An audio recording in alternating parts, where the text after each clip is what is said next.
Saya ulangi.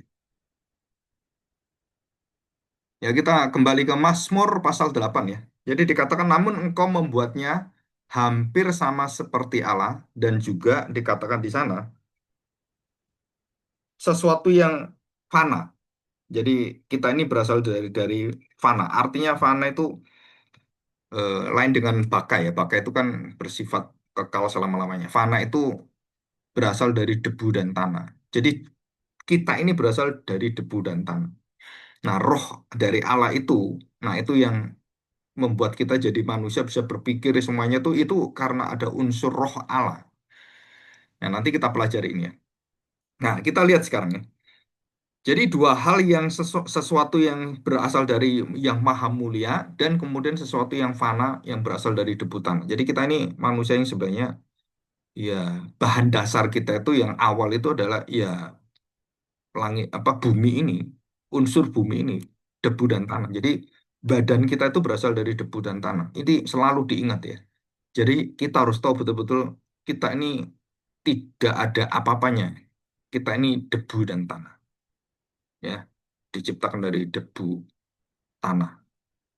Nah, kenapa bisa jadi manusia yang bisa mulia dan bisa memiliki pikiran, bisa menciptakan, bisa menemukan ini dan wah luar biasa ya karena ada unsur ilahi, roh Allah, ya. Jadi ini kita ingat-ingat. Jadi satu, kita ingat bahwa kita ini berasal dari debu tanah dan kita diberi nafas Allah sehingga kita disebut sebagai makhluk hidup manusia. Nah, dalam perspektif teologi Alkitab atau pengertian tentang firman Tuhan ya, manusia hanya dapat dipahami dengan benar dalam tiga kategori. Jadi apapun yang disusun secara psikologis, secara sosial, banyak teori-teori ya, tingkah laku manusia, tentang kebutuhan manusia. Sebenarnya Alkitab hanya memberikan tiga kategori yang besar yang merupakan tulangnya, yaitu manusia satu, diciptakan oleh Tuhan Sang Pencipta. Yang kedua, manusia diciptakan baik dan jatuh dalam dosa. Ya, jatuh dalam dosa. Jadi ciptaan itu selalu baik. Jatuh dalam dosa, maka di situ manusia mengalami seluruh kehidupan yang rusak. Yang ketiga adalah manusia diberi jalan keluar oleh Tuhan dan ditebus oleh Tuhan melalui Kristus atau Mesias, benih perjanjian.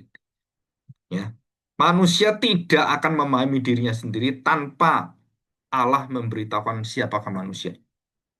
Jadi pengetahuan kita tentang manusia, oh manusia itu harus bekerja, itu adalah umum dan tidak akan membawa kita mengenal Tuhan, membawa kita menerima keselamatan, dan membawa kita kemudian bisa bersekutu dengan Tuhan. Jadi semua orang-orang yang mengenal Tuhan melalui moral, ciptaan, dan wahyu umum, mereka adalah manusia-manusia yang bersifat horizontal, antar manusia, dan tidak pernah manusia itu berhubungan dengan Tuhan secara vertikal. Ya, jadi manusia tidak akan memahami dirinya tanpa mengenal Allah. Kalau manusia mengenal dirinya, mengenal alam, nah itu adalah manusia dengan alam, manusia dengan manusia. Nah, waktu bagaimana manusia mengenal Allah, maka Allah yang harus mengenalkan dirinya. Allah yang akan memberitahukan dirinya. Ya, tentang rencananya, kehendaknya. Nah, itu Allah memberitahukan. Kenapa? Karena manusia sudah jatuh dalam dosa. Nggak bisa menerima. Jadi Tuhan yang bukakan baru ngerti. Tuhan bukakan baru ngerti. Tuhan berikan pengertian baru ngerti. Kalau nggak bisa. Nah, ini harus kita pegang ya. Jadi kita bisa mengerti Kristus dalam iman kita, itu bukan hasil kekuatan kita mengerti, kita bisa kenal, enggak bisa. Kenapa nggak bisa? Kita lihat ya, Fir'aun mendapatkan kebenaran firman Tuhan dan diminta untuk melepaskan bangsa Israel, 10 tulah itu tidak pernah membuat Fir'aun mengerti dan kemudian mengamini apa yang diminta oleh Tuhan. Bahkan dengan 10 tulah itu, Fir'aun menutup hatinya, menutup seluruh pikirannya, menutup bangsanya, dan menutup semuanya. Dan dia menentang Tuhan dan akan membunuh bangsa Israel. Itu artinya manusia tidak bisa memberi. Kalau tidak Tuhan buka, nggak bisa. Termasuk hati kita, pikiran kita. Ya, nah ini penting sekali ya. Nah, manusia diciptakan segambar dan serupa dengan Allah. Nah, di dalam bahasa aslinya, coba kita lihat ya. Saya bukanya dalam bahasa Ibrani. dalam kejadian pasal 1, sorry, kejadian pasal 1 ayat yang kok nggak bisa ini sebentar, 26.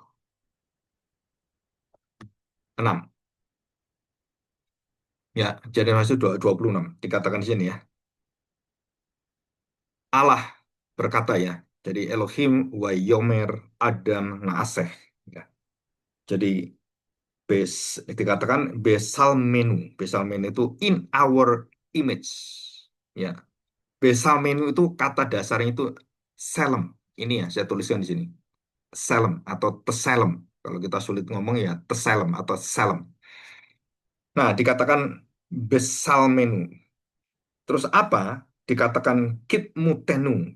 Dikatakan seperti kita. Ya, kitmutenu. Terus dikatakan over the fish dan juga semua menguasai eh, binatang-binatang ikan di laut dan semuanya. Dikatakan diciptanya dengan jelas dikatakan bahwa alam menciptakan kita di dalam image-nya, di dalam gambarnya. Nah, itu salam dalam bahasa Ibrani itu bukan kalau kita di foto gitu ya. Kita di foto. Terus kita punya foto. Nah, itu gambarnya. Itu kan gambar kita foto itu, ya. Yang arti secara umum gitu ya. Ya, ini gambar saya. Gambar saya itu apa saya? Ya bukan. Tapi gambar itu memiliki ciri-ciri seperti saya. Gambar itu mewakili saya. Oh, itu saya, iya. Tapi gambar itu bukan saya. Manusia itu memiliki kemiripan dengan Allah, tapi manusia itu bukan Allah. Ngerti ya? Jadi waktu kita melihat setiap manusia dan kita melihat manusia bisa bermurah hati, bisa baik, bisa. Nah, kita melihat ciri-ciri Allah di sana. Kalau manusia jahat, kita melihat ciri-ciri setan di sana, kejahatan di sana, kegelapan di sana. Nah, itu dikatakan ya. Berfirman Allah, baiklah kita menjadikan manusia menurut gambar dan rupa kita, supaya mereka berkuasa atas ikan-ikan di laut, dan burung-burung di udara, dan atas ternak, dan atas seluruh bumi, dan atas segala binatang melata yang merayap di bumi. Maka Allah menciptakan manusia itu menurut gambarnya, dan menurut gambar Allah diciptakannya dia laki-laki, dan perempuan diciptakannya mereka. Nah, dalam bahasa Ibrani itu penekanannya jadi Allah menciptakan jadi Elohim Wayibra. Wayibra itu artinya bara ya. Tadi berkata dan menciptakan Wayibra. Dikatakan hak Adam, dikatakan Tesalem, Bisalem. Ya, Tesalem. In his own image, Bisalemo. Ya, dikatakan Bisalemo. Artinya apa Bisalemo? Itu di dalam dirinya, di dalam rupanya, eksistensi Allah. Jadi ada sesuatu yang ciri-ciri dari Allah itu kemudian diberikan kepada manusia. Jadi manusia bisa berpikir, manusia bisa bijak, manusia bisa mengerti, manusia bisa merancang. Itu tidak seperti binatang-binatang, tidak seperti hewan-hewan atau burung-burung di atau laut. Mereka tidak bisa seperti manusia. Kenapa? Karena manusia diberi, yaitu tadi, tanda petik, percikan dari keilahian. Kalau saya ngomong gitu ya. Jadi sesuatu yang diberikan, tapi nggak semuanya, tapi ada ciri dari diri Allah yang ada dalam diri manusia. Nggak tahu berapa bagian itu nggak diberitakan oleh Alkitab. Jadi serupa segambar itu berapa banyak bagian Allah yang dibagikan kepada kita. Nah, kita nggak tahu. Tapi cukup bagi kita dan cukup bagi manusia untuk mengelola seluruh jagat semesta ini atau langit dan bumi. Jadi langit dan bumi dulu itu diserahkan pengaturannya dan penguasaannya. Beranak cuculah dan kuasailah seluruh makhluk yang ada. Nah, itu bisa dilakukan karena ada kuasa dari gambar Allah ini. Ya, oke kita lanjutkan, Syed. Ya, nah waktu kita mengerti tentang dua kata ini, selem atau teselem dan demuth. Nah, ini saya bahas dengan detail. Kenapa? Karena banyak orang yang apa ya, jadi memberitahukan pada kita itu banyak sebenarnya apa ya? Oh, sama aja, salam dengan demut itu sama. Beda, saudara. Kenapa beda? Ya namanya udah beda, salam dengan demut, gambar dan rupa. Gambar ya rupa, rupa ya gambar. Lah betul, itu semua udah berasal dari Allah. Tapi ada bedanya. Nah bedanya apa? Nah kita kembali kepada teologi orang-orang Yahudi atau Jewish theology. Pikiran-pikiran orang Yahudi mengerti tentang salam dan demut. Nah, kita harus harus tahu ini. Nah, itu secara detailnya saya punya punya panjang ya. Nah, kalau kalian tertarik bisa membuat karya tentang the image of God. Nah, dalam bahasa Perjanjian Lama Ibrani namanya Selem. Apa arti Selem itu? Selem dalam bahasa Ibrani adalah identitas manusia itu sebagai representasi, presentasi, representasi. Jadi hadir, present itu kan siapa hadir? Saya. Nah, itu kan presence ya. Nah, representasi kehadiran Allah dalam diri kita mewakili Allah. Jadi manusia mewakili Allah. Allah memberikan nafasnya dan kemudian kita lihat manusia serupa dengan Allah, segambar mirip dengan Allah. Tapi bukan Allah, ya jelas bukan Allah. Tapi dalam diri kita ada sesuatu yang tanda petik yang menyinarkan dan yang memproyeksikan. Nah, itu apa yang ada di Allah itu ada di saya. Ya, contohnya apa ya? Akal budi, pikiran, rasio, perasaan, dan juga sesuatu kemampuan berdaya kreativitas. Ya, jadi binatang itu nggak bisa. Pak bisa binatang bisa bikin rumah itu luar biasa tuh. Itu burung yang apa itu kaku itu ya, kaku itu burung yang sangat bagus bikin kalau dia sedang hamil, mau punya anak, itu suami istri itu bikin rumah untuk anak-anaknya itu bagus sekali. Jadi, wah dia ambil kayak apa ya semak-semak semak yang diambil terus dipakai ini eh, parunya di kemudian diputer-puter-puter sampai jadi dan itu ada pintu dua pintu. Pintu yang satu pintu palsu. Jadi kalau ada ular masuk dia nggak bisa. Dan pintu kedua pintu yang dibuka dengan cara dari dalam. Jadi harus ada di dalam. Atau pintu itu dibuka dari atas dan waktu dia menekan itu, dia terbuka gitu. Jadi kalau dari luar nggak bisa masuk, dari dalam bisa keluar dan dari dalam bisa masuk. Yang tahu pintunya di mana. Nah kalau yang lain nggak tahu, itu pikirannya dari mana burung itu bisa. Nah burung hanya sebatas apa yang ada bagi kehidupan secara mendasar dan tidak ada burung bikin perumahan burung. Yang ada WC-nya, terus nanti ada semprotannya, ada showernya, terus burung bisa keramas, terus bisa mandi pakai sabun gitu ya. Itu nggak ada. Kenapa? Ya karena itu adalah seluruh daripada karya eksistensi manusia, bukan burung. Jadi burung nggak mandi pun nggak apa-apa. Kenapa? Karena bulunya itu nggak dimandiin pun nggak masalah. Nah itu burung. Jadi kita kalau nggak mandi ya kotor. Kalau zaman primitif kan orang mandi itu paling paling paling kalau ada sungai mandi deh. Kalau nggak ada sungai di hutan jalan ya nggak mandi-mandi, ya kan? Jadi kulit kita dulu itu nenek moyang kita tuh tebel-tebel gitu ya. Kenapa? Karena kena cuaca, kena apa itu tahan. Sekarang kita kena hujan, batuk pilek kita, influenza. Nah, salem itu adalah sesuatu yang dilihat yang mewakili keberadaan Allah. Gambar perwakilan Allah secara ontologis, secara hakikatnya.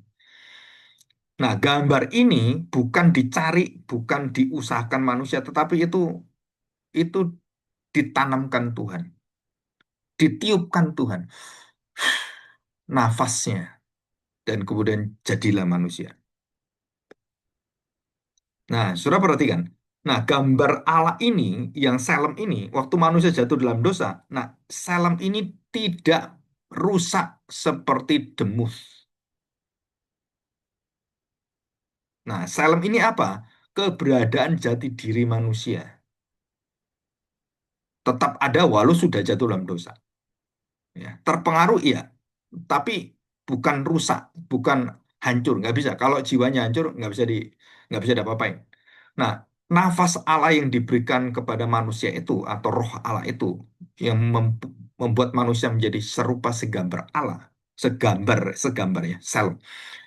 Itu adalah satu karya keagungan, kekuatan berasal dari Allah, bukan dari manusia.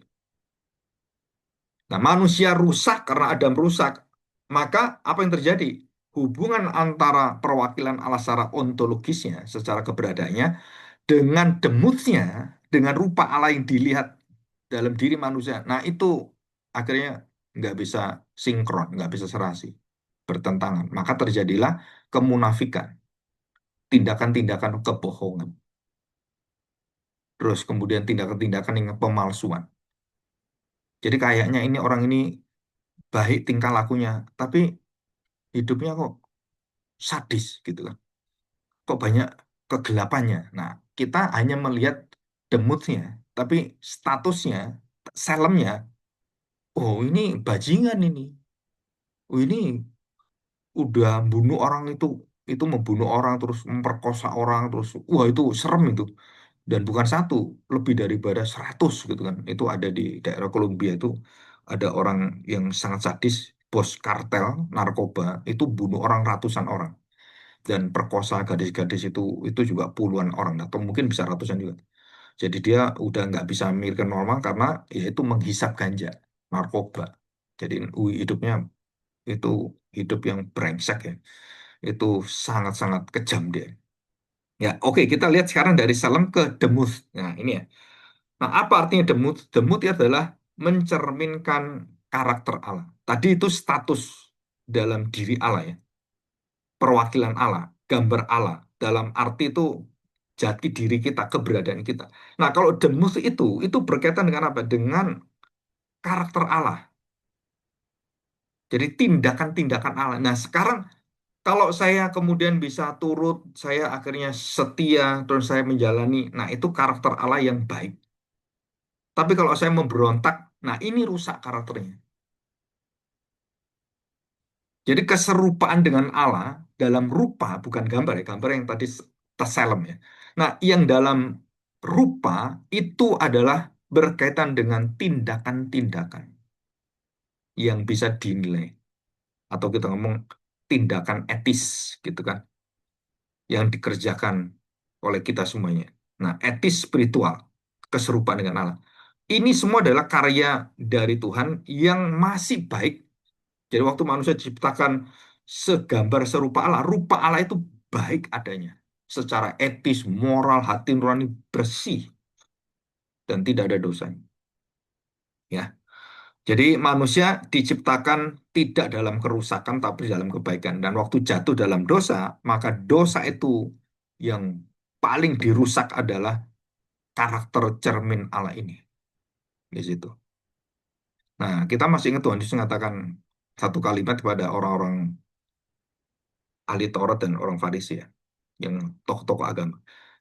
Kamu mendengar mereka mengajar hukum Taurat, kamu dengarkanlah mereka. Kenapa dengarkan mereka? Surat itu adalah karakter Allah yang mereka bawakan, tapi jangan kamu lihat rupanya. Tahu ya rupanya, tingkah lakunya, tindakannya. Karena tindakannya rusak jatuh dalam dosa. Tapi ajarannya yang diajarkan itu dari firman Tuhan, dari hukum Taurat. Dan itu baik adanya. Jangan membunuh yang mencuri. Itu baik. Itu dari Allah. Allah sendiri yang nulis. Tapi tingkah laku dia juga ngakali orang, dia mencuri, ya binatang-binatang persembahan diakalin, meskipun cacat, ya dia kemudian terima, terus digantikan dengan binatang yang baik diambil, digantikan dengan binatang yang ya tanda petik yang tidak bisa diterima. Jadi itu terjadi seperti pasar. Maka Tuhan marah, dan waktu Tuhan marah itu seluruh daripada bait Allah yang jualan macam-macam itu, binatang-binatang semua itu diporak-porandakan Tuhan Yesus. Kenapa? Karena itu dosa yang sangat besar. Dosa itu. Nah, kita melihat, jadi the image of God atau keserupaan menjadi seperti serupa dengan Allah, itu ada dua hal yang penting. Satu adalah jati diri kita itu merupakan jati diri yang berasal dari Allah. Dan seluruh apa yang berasal dari Allah, ya status kita ini ya, hakikat kita, itu waktu kita bertindak, nah tindakan kita itu serupa, mirip dengan Allah. Ya, di sini. Oke, kita lihat sekarang dalam Kolose. Nah, kita lihat ini. Nanti kita semakin dalam. Kita dalam dalam Kolose. Kolose pasal 1 ayat yang ke-15. Ia adalah gambar Allah. Nah, di dalam bahasa Yunani, saya punya satu satu pembahasan khusus ya tentang teologi ikon. Ikon. Ya. Gambar ini dalam bahasa Yunani namanya ikon. Jadi ikon itu bukan cuma gambar, tapi itu lebih kepada seperti patung, pahatan. Jadi kalau gambar kan nggak tiga dimensi, nggak bisa dilihat gitu. Kalau gambar kan ya dimensinya cuma lurus kan. Oh ini gambar gitu, nggak lihat. Telinganya gimana bentuk kita nggak tahu. Gambar cuma gambar gitu. Sehebat-hebat telinga di gambar ya di gambar aja. Tapi kalau kita dikatakan ikon, itu gambar Allah itu tercetak di dalam diri kita dan kemudian kita ini kalau saya punya eh, gambar saya gitu ya. Terus presiden punya patung presiden gitu ya. Setiap presiden kan punya patungnya. Nah, yang patung presiden itu telinganya persis digambar seperti presiden. Nah, itu dinamakan ikon.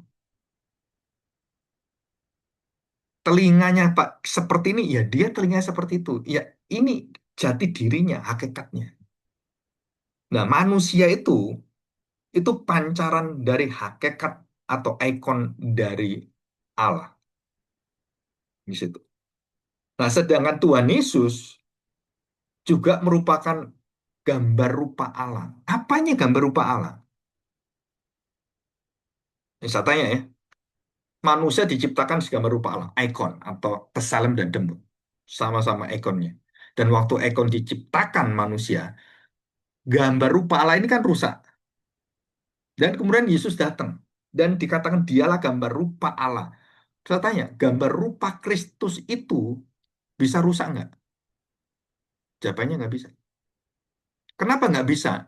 Karena waktu Allah menyatakan diri dalam Kristus, itu bukan seperti tadi.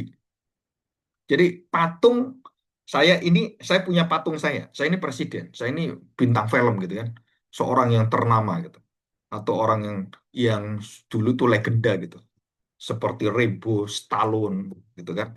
Nah ada patung-patungnya, Madam yang di Singapura itu kan ada, ya, jadi patungnya itu ada. Nah di situ perhatikan ya.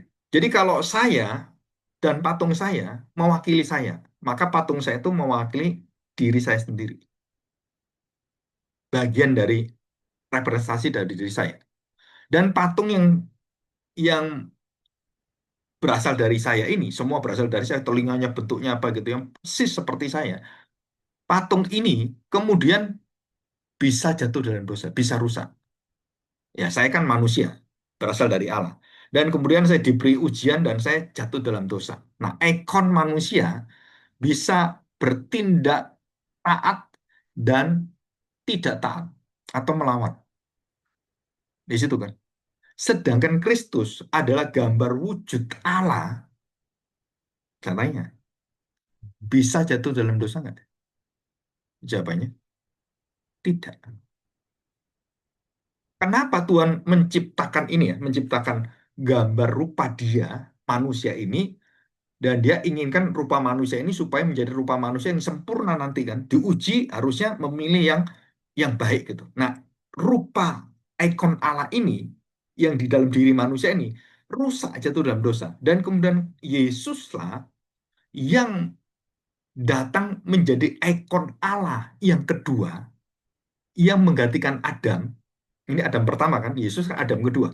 Nah, melalui dia menjadi manusia, Allah memberikan ikonnya kepada Kristus, gambarnya. Nah, Kristus diuji, sama dengan Abraham diuji. Nah, Adam diuji. Dan waktu Yesus diuji, dia tidak melanggar dan dia taat sampai mati. Ya.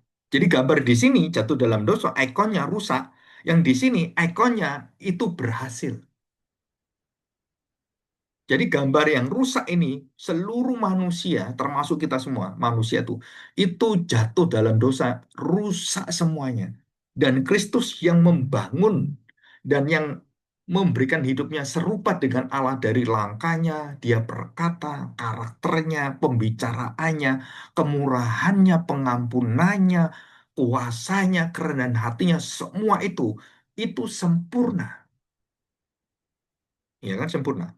Maka waktu Yesus mati dan kemudian dia bangkit, maka seluruh ikon Allah yang mengambil kerusakan tadi, ikonnya Adab yang pertama, yang rusak, yang cacat, yang pecah, yang mungkin di sini itu kayak ada yang apa itu mungkin kalau patung itu kan, oh ini ada gempa, terus kemudian patungnya tuh terlepas gitu kan. Nah, kepalanya retak apa ini pecah ini.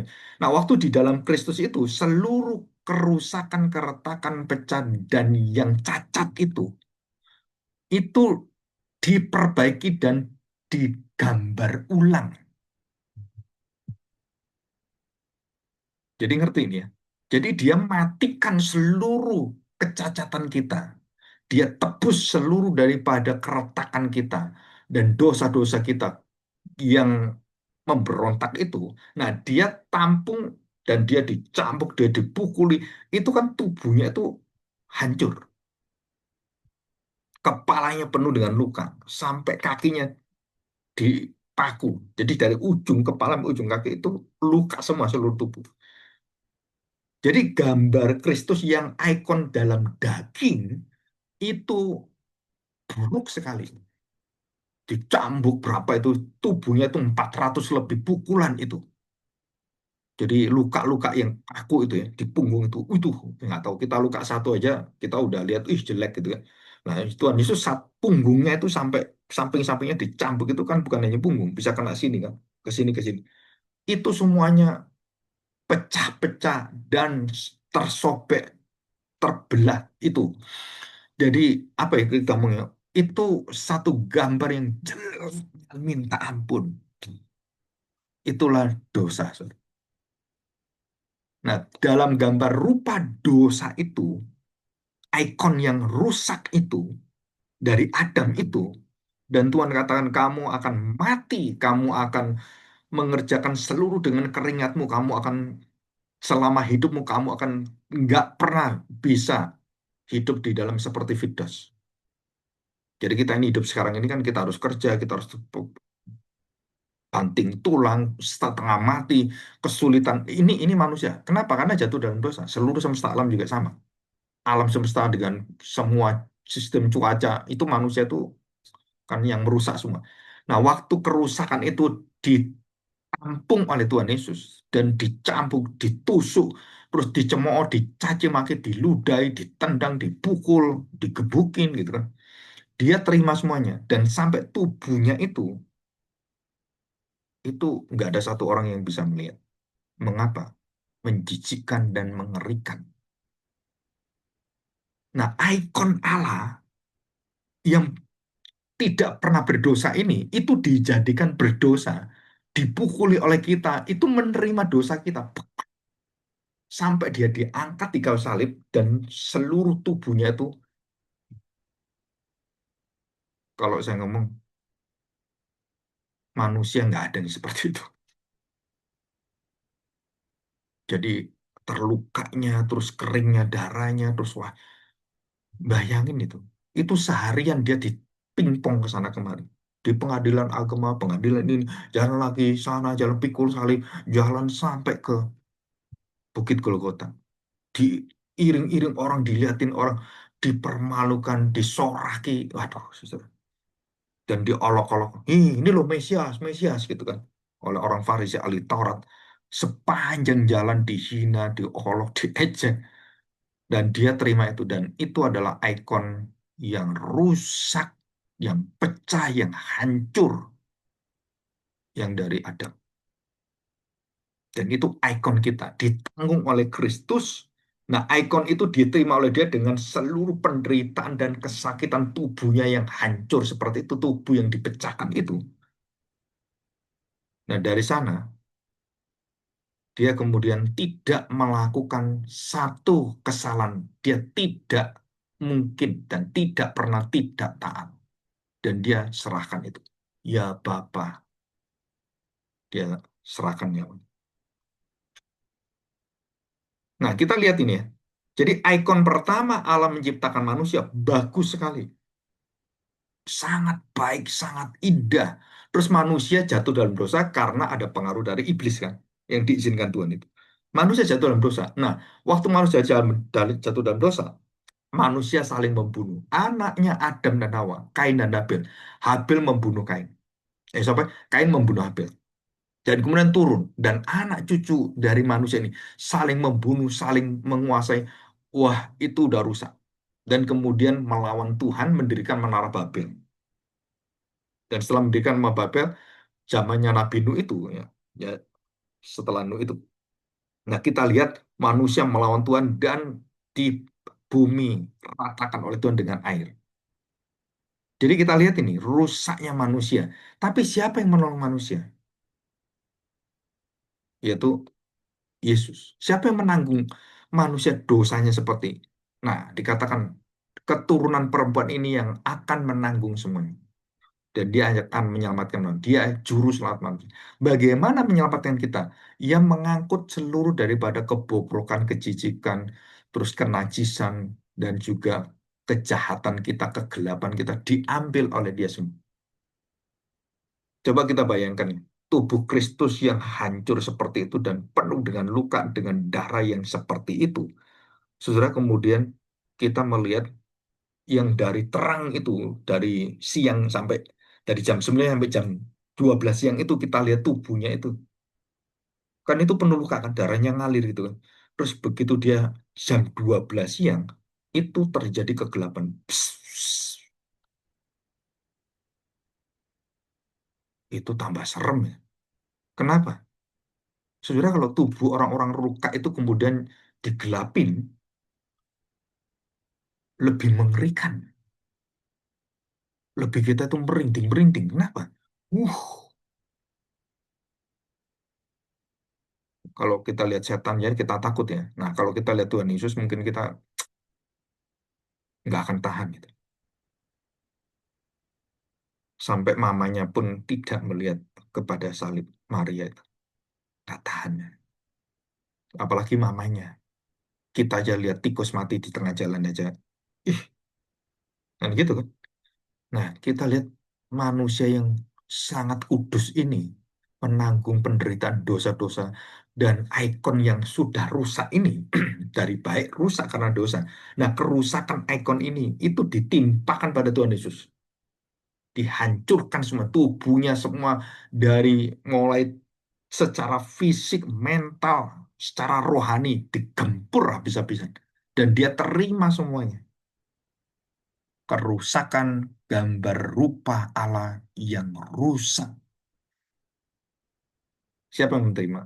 Ya, Kristus. Nah, waktu dia terima gambar rupa ini dalam ikon itu, ikon yang sudah hancur itu, dia terima dan dia hancurkan. Nah, kita lihat ini satu prinsip. Kalau saya punya punya emas atau punya plastik gitu ya, atau benda-benda tembaga gitu, terus kelindes ya, atau jatuh pecah gitu. Baik itu kaca, baik itu plastik, aduh pecah, nggak bisa dipakai gitu. Wah, nggak bisa nih udah terbelah gini kan. Wah, ini udah retak, ini sudah ada atau gelas yang keramik gitu kan. Wah, nggak bisa ini. Bagaimana kita bisa mengembalikan itu? Ya, kita tempel aja gitu. Kasih lem gitu kan. Cet, ada, udah lumayan gitu. Nanti berapa hari, pecah lagi. Nah, Alkitab mengatakan, dan juga ini ilmu daripada eh, memperbaiki, memulihkan barang-barang yang pecah itu. Nah, kita harus tahu bagaimana memulihkan itu. Maka barang-barang keramik atau plastik atau tembaga atau emas yang sudah pecah atau rusak, caranya itu bagaimana supaya bisa kembali seperti itu. Maka dikembalikan apa? Dikembalikan pada asal dasar ikonnya. Apa ikonnya?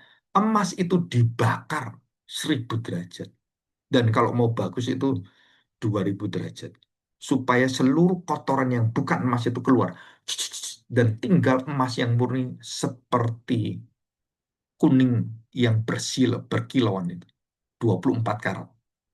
Jadi ini kan mas kita ini rusak ya, anting-anting, aduh peok ini, aduh nggak bisa aduh susah ini. Akhirnya bagaimana caranya?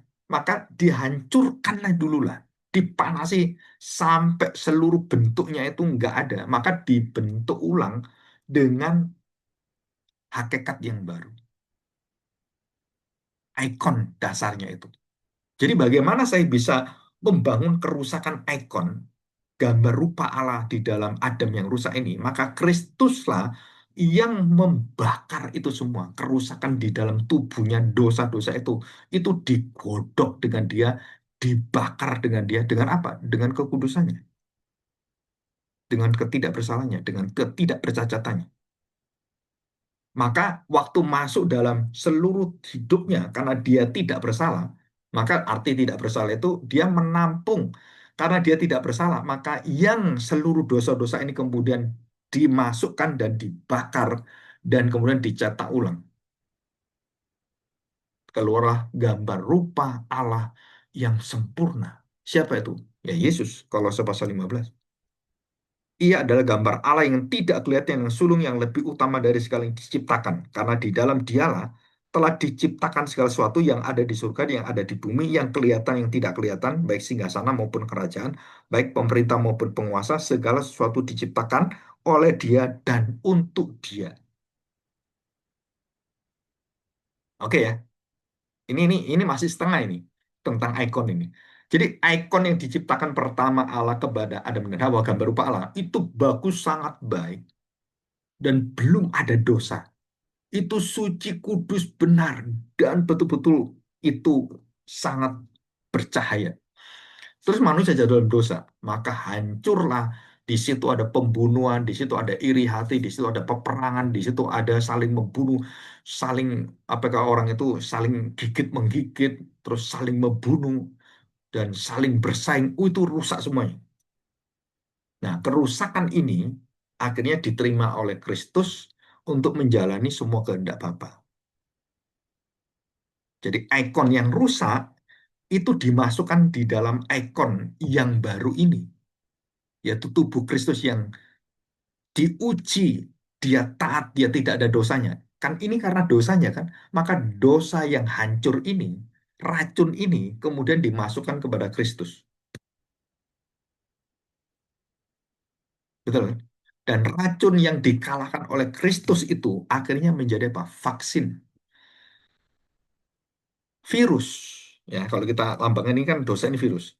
Dan ditampung oleh Kristus di dalam tubuhnya, dan kemudian dimatikan virus itu, dan virus itu akhirnya menjadi vaksin yang menyembuhkan seluruh orang-orang yang rusak yang kena virus seperti COVID-19 itu. Jadi Kristuslah yang menelan virus itu dan mengalahkan virus itu, dan virus yang sudah terkalahkan ini kemudian dikembalikan kepada manusia, dan virus yang tadi itu yang jahat itu mati semuanya. Kenapa? Karena berasal dari kekuatan kematian dari Kristus yang mematikan kematian yang mematikan. Kematian Kristus mematikan kematian manusia yang paling mematikan. Maka kematian yang mematikan yang dimatikan oleh kematian Kristus, apa yang terjadi? Maka hiduplah hidup yang dari Kristus.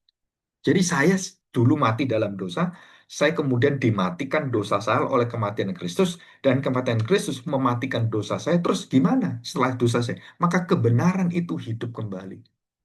Kebenaran dari siapa? Kebenaran dari Kristus yang bangkit, yang mematikan dosa kita semuanya, yang ikon yang rusak itu, dan menjadi ikon yang baru. Nah, ikon kebenaran Kristus ini, yang baru ini, itu diberikan pada kita. Itu istilahnya, kalau saya pakai bahasa kedokteran, vaksinnya yang bisa mengalahkan dosa itu, yang melumpuhkan dan menelan maut itu diberikan pada kita. Dengan tanda apa? Darah dan tubuh Kristus. Apa itu? Sakramen perjamuan kudus. Ya, oke ya. Saya ulangi dari depan. Allah menciptakan Adam dan Hawa dengan ikon adalah Allah atau Tselem dengan Demus, gambar dan rupa Allah. Dan ini rusak gambar rupa Allah dan rusak udah hancur. Maka kerusakan gambar yang rusak ini, ikon yang rusak itu ditimpakan pada Kristus. Dan Kristus menerima semua kerusakan, kematian, kebusukan dan ikatan semua itu. Ya, kebencian, dosa manusia, kemurtatan, pemberontakan itu diterima oleh dia. Nah, karena dia menerima, dia taat pada Bapa, ikon Bapa ada dalam diri dia dan dia menaatinya dan dia berhasil tidak seperti Adam, maka kebenaran dia, keberhasilan dia dalam ujian dan dia mengatakan sudah selesai, sudah sempurna waktu dia mati di kayu salib. Maka dengan matinya dia, seluruh kematian yang ada ini itu ditaklukkan, dimatikan oleh kematian dia. Kematian Kristus mematikan kematian yang mematikan semua kematian manusia. Bisa nangkep nggak ini? Semoga bisa nangkep ya. Gampang ya. Nah, kemudian Yesus mencetak ikon yang rusak ini dengan ikon dari dia yang sempurna dan kerusakan itu ditaklukkan dan kemudian dijadikan ikon yang baru. Nah, ikon yang baru yang Yesus miliki itu dalam bentuk tubuh yang sempurna waktu dia bangkit dan tubuhnya itu bersinar, menyala dan kudus semuanya dalam kemuliaan. Nah, itu kemudian dimasukkan menjadi ikon yang baru. Kepada siapa? Kepada semua orang yang rusak ikonnya. Kita ini ikonnya rusak kan? Nah, yang dikalahkan Tuhan Yesus di kayu salib apa? Itu ikon yang status, ikon yang hakikat itu, yang rusak itu, yang dikutuk oleh Tuhan itu. Matilah kamu binas. Nah, sekarang kematian itu sudah diambil Tuhan, ditelan. Nah, sudah ditelan, nah dia menciptakan ikon yang baru, memberikan kita manusia yang baru. Manusia yang baru ini kemudian diberikan pada kita yang rusak hidup kita dan kita percaya pada dia. Waktu kita percaya maka tubuh dan darah Kristus itu masuk dalam diri kita. Dengan apa? Lambang perjanjian itu, perjamuan kudus. Inilah tubuh dari tubuhku yang dipecahkan. Inilah darah perjanjian baru. Minumlah dan makanlah. Maka tubuhku menjadi tubuhmu, tubuhmu berada dalam tubuhku, nyawaku, darahku menjadi nyawamu, nyawamu adalah darahku. Satu di dalam Kristus. Jadi ikon kita yang rusak ini diciptakan ulang oleh siapa? Oleh Kristus. Dengan kuasa Roh Kudus. Terus bagaimana? Maka kita memiliki seluruh janji ikon yang sempurna ini itu menetap pada kita dan kemudian waktu kita nanti akhir zaman ikon kita yang diproses ini dan waktu Yesus datang kedua kali maka ikon kita itu akan memiliki tubuh seperti Kristus yang tidak bisa mati lagi. Jadi ada berapa? Ikon Adam, ikon yang rusak, ikon yang rusak diterima oleh Kristus, dan ikon itu kemudian ditelan menjadi ikon yang baru. Ini ya, jadi baru. Jadi tiga kan? Nah, ikon baru dari Kristus ini diberikan kepada kita. Ikon yang sudah menang yang baru itu diberikan pada kita dan waktu kita beriman percaya pada dia, Yesus mati di kayu salib, mati bagi dosa saya, bangkit bagi saya. Nah, ikon yang sudah sempurna dilakukan Kristus, itu dijaminkan, ditanamkan, dan dianugerahkan pada kamu. Jadi ada empat. Jadi prosesnya seperti itu. Dua ikon diterima oleh Adam, dan dua ikon diterima oleh Kristus. Yang kemudian ikon Kristus ini, itu diberikan kepada gereja Tuhan, kepada kita semua orang percaya. Jadi ini kalau dituliskan, bisa kira-kira satu buku pengajaran ini. Kenapa? Karena banyak hal yang kita pelajari nanti tentang ikon ini. Coba kita lihat ya. Nah ini, ya, ini satu satu pembahasan khusus tentang ikon ya, dari segi biblika, gramatikal, interpretation, terus exegesis itu di sini. Jadi ikon itu apa secara bahasa Yunani? Ikon itu gambar, representasi, manifestasi. Dari apa? Dari gambar-gambar yang sudah rusak itu. Jadi Tuhan Yesus menerima gambarnya manusia yang rusak. Apa itu? Kebencian manusia, caci manusia, dan kekejaman manusia. Itu menimpa pada dia. Nah, biasanya ikon itu adalah bukan menggambar, tapi melukis patung, lukisan patung. Jadi seperti kita lihat. Nah, kalau dalam Yunani, Plato dan juga siapa ini eh, Aristoteles dan semua yang mengerti tentang ikon itu beda dengan Alkitab. Jadi kalau mereka menurut Plato itu hanya refleksi saja, bentuknya saja. Sifatnya itu lebih rendah dari yang ada. Jadi kalau patung dengan saya lebih tinggi dari patung itu, gitu kan? Patung itu ya lebih dari saya kan lebih lebih hidup dari patung itu. Patung itu mewakili saya hanya menyatakan ini loh, saya ini rupa kayak gini. Nah, itu patung. Tapi patung tidak menggantikan saya. Jadi patung lebih rendah. Ikon lebih rendah. Itu Plato dan juga Aristoteles sama. Jadi katakan Aristoteles mengatakan ikon itu membawa esensi bentuknya saja, namun bukan esensialnya dari bentuknya, bukan hakikatnya. Sedangkan Alkitab menjelaskan melampaui daripada itu. Kenapa? Karena Alkitab ikon itu adalah gambar Allah, itu adalah ya Allah sendiri. Ya, paling paling gampang dijelasin itu kalau seorang bapak, ibu punya anak dan anaknya itu mukanya, hidungnya, telinganya mirip kayak papa mamanya semuanya. Nah, itu artinya ikon. Jadi bukan patung, tapi hidup di dalam diri anak saya. Ini matanya kayak mamanya, ini dagunya kayak papanya, ini rambutnya keriting kayak papanya, karena dia orang Papua gitu. Jadi semua ikon yang dari mama papanya ada dalam diri anak, di matanya, di rambutnya. Nah itu ikon. Jadi itu ada semua di sana, bagian-bagian ada di sana, mewujud pada anak itu. Setiap anak itu wujud daripada orang tua, gen dari orang tua. Bagian ini berapa persen bagian. Jadi setiap anak itu wajahnya macam-macam. Kenapa? Enggak persis orang tua kembar, enggak. Kenapa? Karena dia memiliki bagian ini berapa persennya, ini berapa persen, dan terbentuklah wajah anak kita. Kalau pas itu bentuknya bagus, walaupun papa maunya jelek ya kayak apapun, anaknya bisa cantik luar biasa. Kenapa? Ya pas ramuannya itu pas bagus. Saya punya temen, oh itu yang lakinya tuh gendut sekali, yang perempuannya tuh ya bukan gendut ya, ya lebih kelihatan kurus sekali. Dan wajah mereka yang wajah yang di bawah standar lah. Anaknya cantik luar biasa. Sampai orang nggak percaya. Ini anakmu tuh, bukan ini. Anak saya. Ah, nggak percaya saya. Anaknya kok bagus seperti ini, wajahnya cantik sekali. Nah, kamu nggak tahu. Coba itu matanya. Itu matanya tuh persis dengan mata saya tuh. Matanya doang. Tapi pas alisnya kayak papanya. Nah, ini kayak gini. Terus waktu dilihat ini betul. Kok pas pasangan-pasangan dipilih anak itu pas yang bagus-bagus. Ketemu anak itu, pek, jadi cantik deh. Nah, itu namanya icon. Bisa ngerti nih? Jadi waktu Kristus menghadirkan ikon Allah, dia menghadirkan apa? Seluruh kerusakan yang ada dalam diri manusia itu dibersihkan dan kemudian keretakan, kecacatan yang rusak, yang mungkin kusam, yang apa gitu, itu dimasukkan ke dalam kematian, dibakar oleh kematian Kristus, dan kemudian dibuat ikon yang baru, Psst, yang sempurna.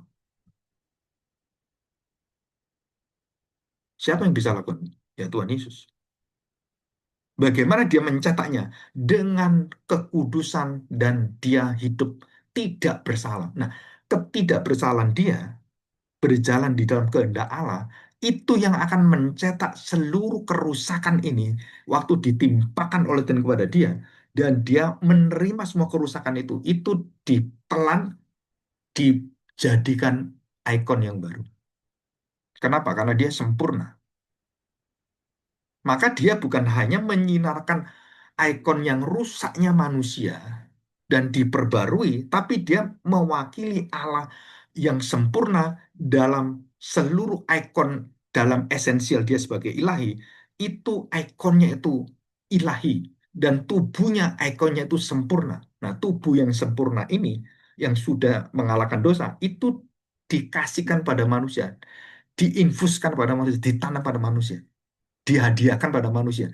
Sedangkan dia sendiri ikonnya itu sempurna. Jadi waktu kita melihat Yesus, dia bukan hanya mewakili manusia yang tidak berdosa, manusia yang taat, tapi dia mewakili gambar Allah yang sempurna. Dari mana sempurnanya? Dia tidak berbuat dosa sama sekali. Nah, itu arti ikon. Jadi dalam bahasa Yunani itu lebih apa ya, lebih fleksibel. Tapi dalam bahasa Ibrani itu dia prinsipnya jelas sekali. Gambar itu karakter, gambar itu esensinya, seluruh bentuk daripada keilahiannya, sedangkan demuth itu kelakuan-kelakuan manusia itu harus menjadi seperti Allah. Kalau Allah baik, Allah itu kudus, manusia harus kudus, harus melakukan semuanya. Itu demuth. Jadi secara realita perbuatan, sedangkan Salem itu adalah dalam diri daripada manusia itu sendiri adalah karakternya itu adalah berasal dari Allah. Nah, Tuhan Yesuslah yang memproses ini semuanya. Ini bagus, rusak. Nah, kerusakan ini, ikon keserupaan Allah, gambar Allah ini rusak. Itu diterima oleh Kristus dan kerusakan itu kemudian ditelan oleh Dia, diubahkan menjadi baru, menjadi indah dan serupa dengan Allah. Nah, siapa itu? Tuhan Yesus. Hidup serupa dengan Bapaknya, hidup serupa dengan Allah. Siapa manusia yang hidup bergambar seperti Allah dalam hidupnya? Yaitu Yesus, bukan Adam. Di situ. Jadi satu-satunya manusia yang punya gambar mirip seperti Allah, manusia, bukan keilahan. Ikon Allah itu ada, itu di dalam kemanusiaan Kristus, dan dia menerima itu, dan dia jalankan tanpa jatuh dalam dosa, dalam ujian, dalam apapun. Dia berjalan dan dia serahkan nyawanya, dan dia menerima seluruh dosa manusia. Dan Tuhan mengatakan, dialah Yesuslah kepenuhan gambar rupa kemuliaan Allah. Wah, ini sesuatu yang sangat sangat dalam. Kenapa? Ya karena kita melihat manusia yang rusak itu sekarang menjadi manusia yang suci, kudus, yang sempurna. Loh Pak, saya kan belum sempurna. Iya, kamu sedang menuju pada titik akhir dari janji Tuhan yang sempurna itu. Kenapa? Karena tubuh kita masih tubuh darah daging. Tapi janji dan darah Kristus, tubuh Kristus, itu sudah diberikan pada tubuh kita. Itu sudah sempurna. Kita ini sudah sempurna dalam janji Allah, dan tubuh kita ini yang masih bisa lemah, bisa jatuh dalam dosa, itu nanti akan diubahkan dengan tubuh Kristus dalam kemuliaannya. Kapan itu? Di akhir zaman. Jadi sekarang ini kita memiliki apa? Kita memiliki Salem Allah, ya. Demutnya kita masih berjuang ini. Tapi dijanjikan oleh Tuhan, aku sudah ngalahkan maut, aku sudah menderita untuk engkau. Waktu engkau menderita, engkau pasti akan aku sertai. Jadi demuth kita, rupa kita seperti Kristus itu, serupa dengan Kristus. Setelah itu perjalanan di proses, tapi salem kita sudah sempurna bersama dengan Tuhan Yesus. Nah, kalau Kristus itu semuanya sempurna. Kalau kita diberi sementara apa meterai dulu di istilahnya orang itu diurapi ya. Jadi dimeteraikan dulu. Oleh apa? Oleh darah Yesus. Nah, kita berjuang dengan apa? Dengan demut kita. Gambar kita sudah benar, gambar Kristus, rupa kita ini, nah ini kita berjuang ini. Terus. Sampai kita penuh dalam ketaatan Kristus. Sudah kita mati kan. Akhir zaman kita diangkat. Nah, tubuh kita ini, itu akan diberi tubuh Kristus.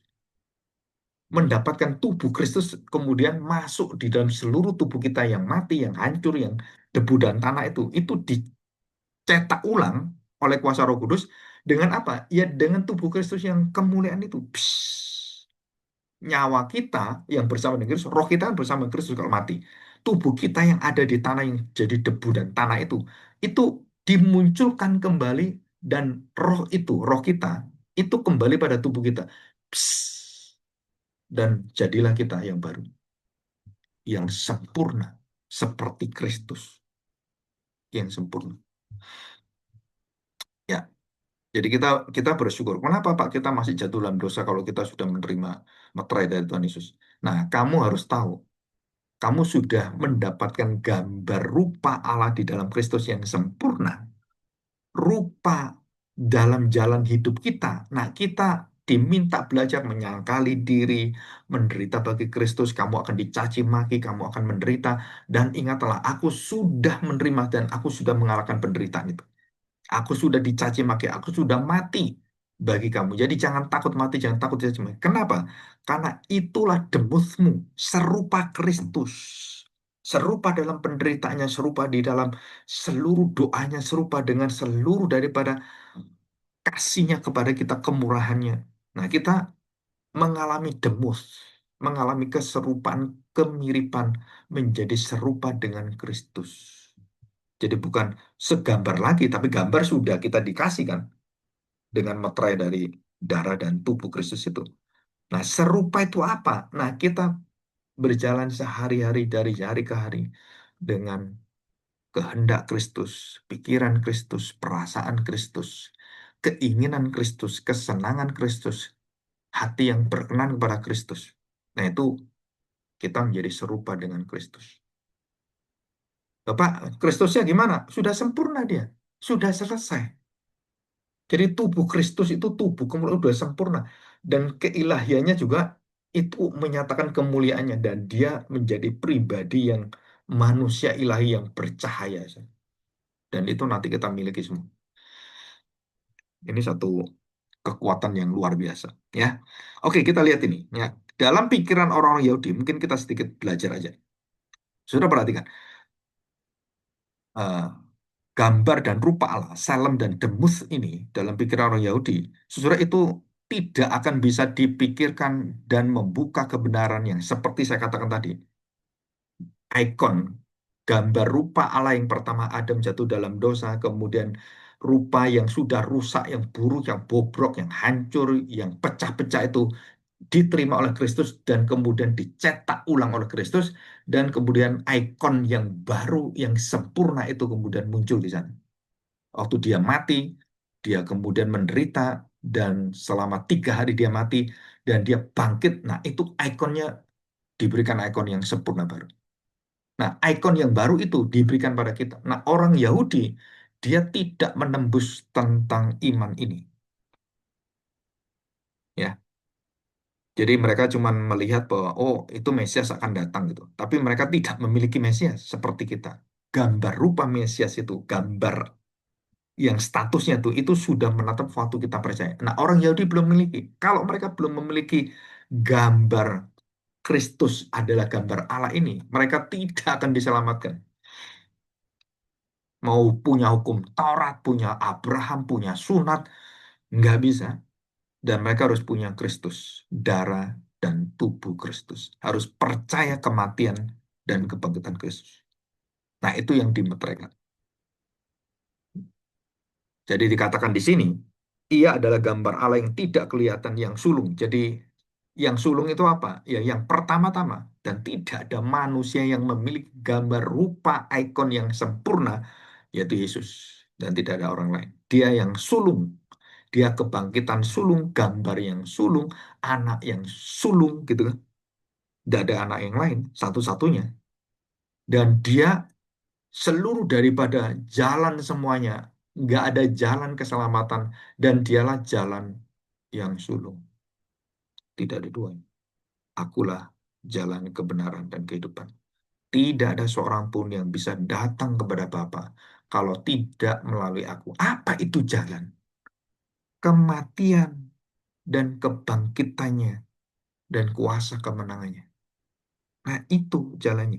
Kalau aku tidak menderita bagi kamu, aku tidak mengambil gambar rupamu yang rusak, ikonmu yang hancur itu, maka kamu nggak bisa ditolong.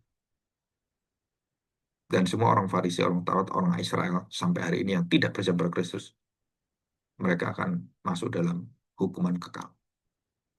Jadi ini jelas ya.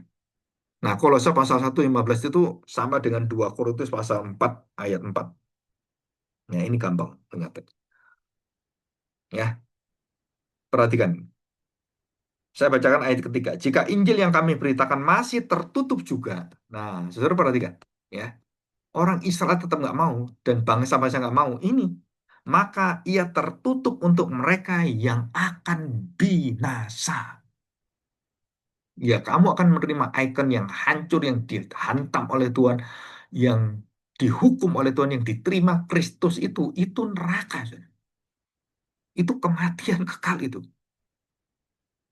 Tapi karena dia tidak berdosa dan dia menerima dosa-dosa itu. Nah, yang dimatikan oleh Tuhan waktu Yesus itu bukan dosanya anak manusia. Tuhan Yesus bukan. Itu yang dihancurkan itu. Karena Yesus tidak berdosa.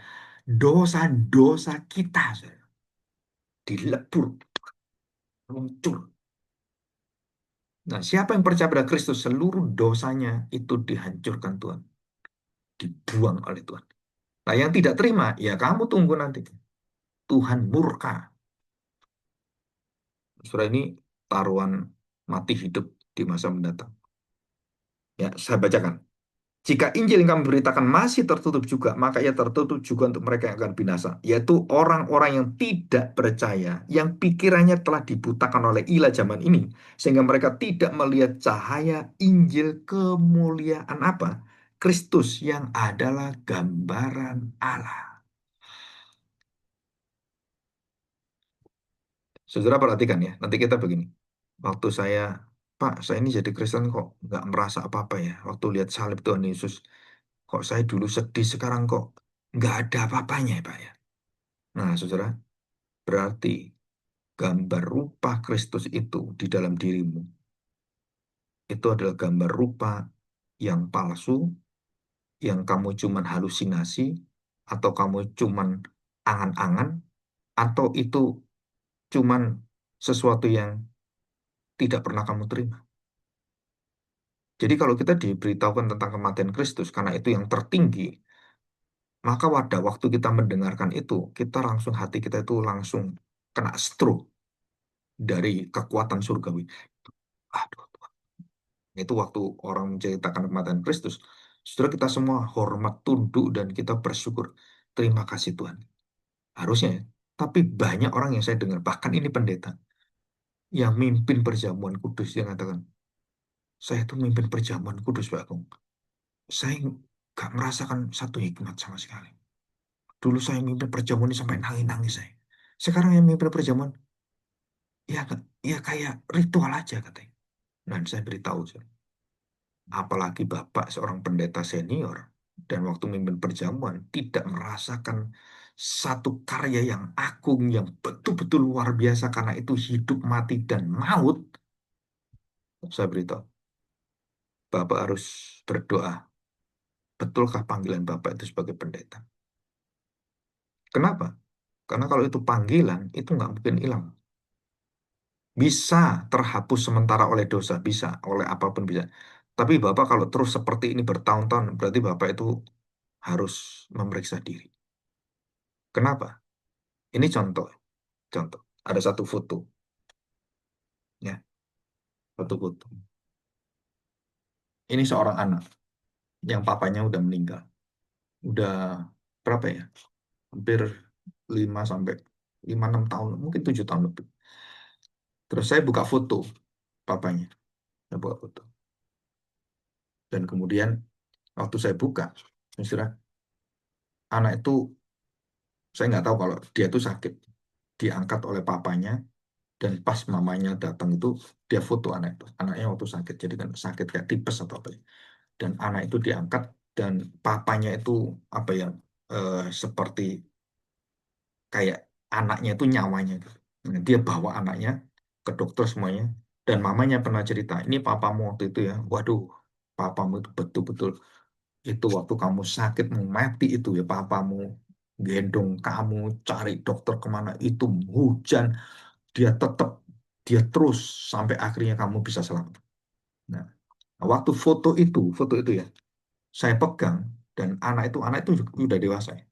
Waktu itu mau kawin dia. Terus saya pegang, terus saya tanya, ini papamu? Gitu. Anak itu langsung hatinya tuh melihat foto itu langsung nangis ya. Ini hubungan manusia. Nah, kalau hubungan surgawi, kita melihat Yesus waktu mati, apalagi lihat film Passion of Christ itu ya. Terus kita lihat, kenapa sih orang nangis kok saya nggak nangis? Berarti kamu itu tidak merasakan kedalaman hubungan dengan Kristus. Anak ini begitu lihat foto papanya, dia langsung nangis. Kenapa?